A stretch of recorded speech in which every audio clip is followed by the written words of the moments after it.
the head of the eye department for a year, and I don't quite understand that. It was the way it went was there was a division. There was Frank Birch was Yeah, he, Frank Birch was head of yeah eye and ENT, and then Newhart was made head of the ENT part. part Okay. of that, and then your dad became head of the ENT part of that, and then Frank Birch retired, and when Frank Birch retired, your dad was elevated to head of the eye and ear, nose, and throat department, and he kept the head of the ENT division. Yeah. And Erling Hansen came over. Oh, it was Erling Hansen. That's right. Yeah, Erling Hansen came over to yeah. be head of the Yeah. eye division. Yeah. And then in '55, it became the ENT department. He Yeah. was the first Yeah. department head. So. I believe me, I don't remember all these things because I haven't. I haven't talked about them. Yeah. The last time I talked about them was with you. Yeah, just Yeah. your story. If Yeah. it's on in here, just let me know, and just the air condition kind of puts a background noise. Okay. This is your story. It's about your family and your story, and that's what we're interested in. Okay. All right. Are you ready to begin? Might as well. I mean, I'm Okay. not going to be any Uh, more ready. Could you please first for us provide a brief professional bio focusing on your time in the Twin Cities and at Minnesota? Okay. I was born here. I went to grade school here. I went to high school here, and then went east to college. I happened to go to Harvard, where I understand your governor is from, or he also went to Blake too. So, and then I got accepted in 3 medical schools, and I thought that I would come back here. Then somebody talked me out of that, and I ended up going to Columbia. Not a bad choice, by the way. And so at the same time, I wish I had perhaps gone to McGill. My life might have taken a different course. But anyhow, it worked out. Columbia was a wonderful place and provided some great opportunities for students. In addition to a good teaching program, they had the availability of a number of electives that you could take during your time there. And I had 2 electives, one with a wonderful Mayo-trained pathologist who was in Phoenix, Arizona, and that may have explained why I ended up going back to Arizona, because I had a wonderful summer there. So this guy actually ran the whole blood banking system for the Southwest.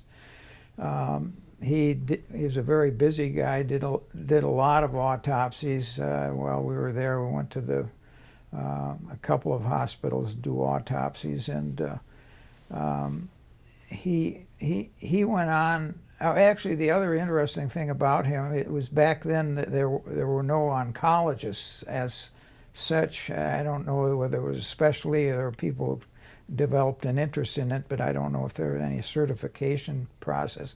So he did his own oncology on certain types of patients, people with leukemias and some of the other conditions that there were drugs available, and he would treat the patient, and follow them. So, and he took us to 2 medical meetings in the West while we were there, and it was just a great experience. It turns out he was from a little town in North Dakota, so right down the road from where Lawrence Welk grew up. Most people don't know who he is now, but he was very well known in the Midwest. Okay, and then the other elective I took was in my senior year. I went to Liberia in West Africa, spent 2 months there. with 2 other students, and we did everything. We went to toured the various clinics. We were actually with the Firestone Rubber outfit. They had a big hospital in outside of Monrovia, and they had their big plantation there, and each section of the plantation, of which there were 45, had a little medical office, and so we would go around with the doctors that were employed there, a lot of whom were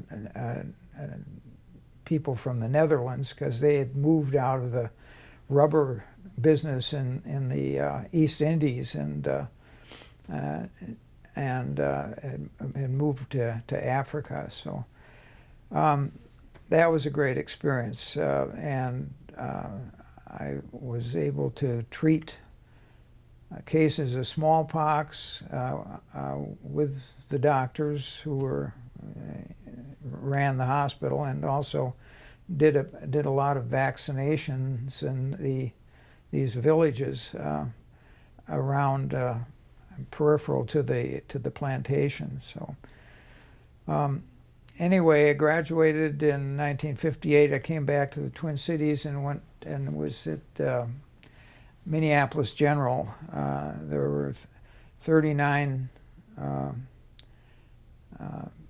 interns. They took a year, and it was quite an experience, because there they just, there were some chief physicians like Claude Hitchcock in surgery, and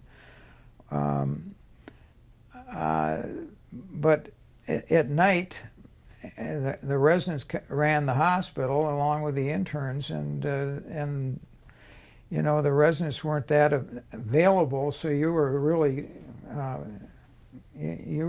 had a lot of responsibility at night, particularly on.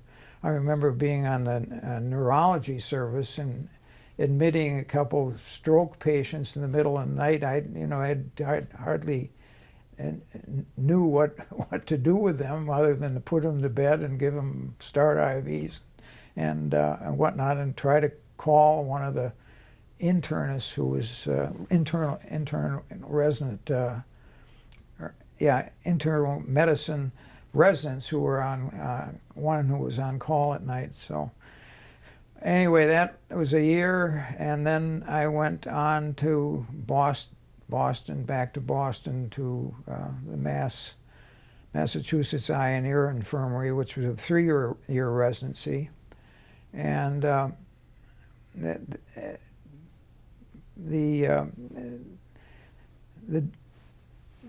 the experience there was a little different than I experienced when I came back here.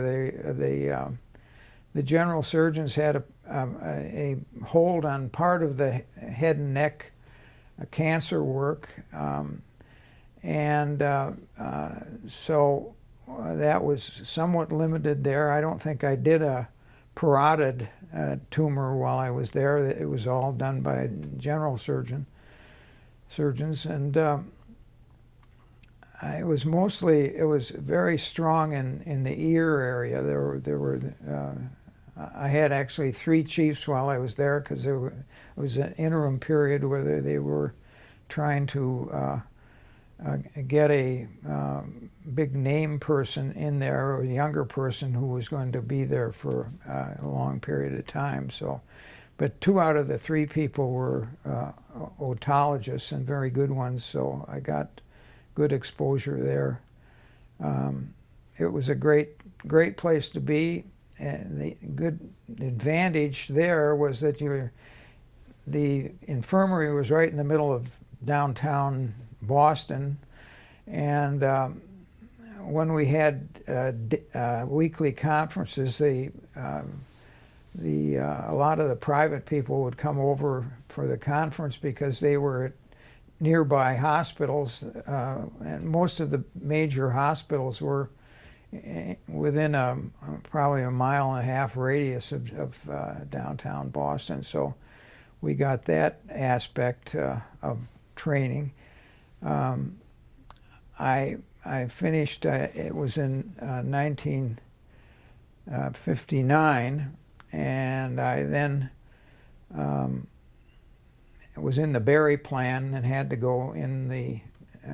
I'd chosen the Navy, and so I went from there to New York, and I was at this hospital in the outer parts of Queens.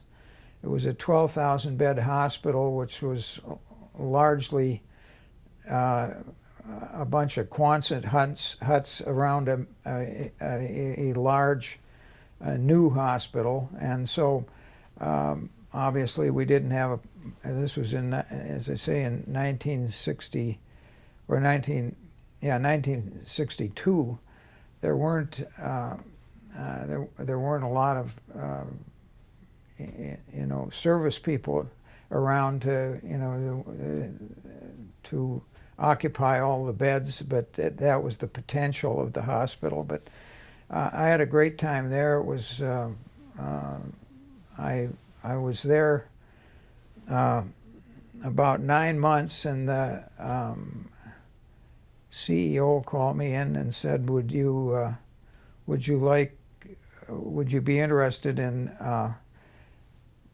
if you extended a year taking